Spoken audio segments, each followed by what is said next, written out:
10ஆம் வகுப்பு அறிவியல் புத்தகத்தில் உள்ள அலகு 6 அணுக்கரு இயற்பியலில் உள்ள ஒரு கொஸ்டின் தான் அதில் பார்க்குறோம். இது முக்கியமான கொஸ்டின். அணுக்கரு இணைவு என்றால் என்ன?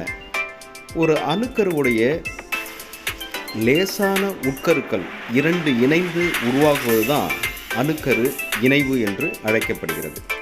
இந்த அணுக்கரு இணைவு எவ்வாறு நடைபெறும், எந்த வெப்பநிலையில் நடைபெறும் அப்படின்னு ஒரு கேள்வி கேட்கலாம். மிக உயர் வெப்பநிலையில் மட்டுமே நடைபெறக்கூடியது தான் இந்த அணுக்கரு இணைவு.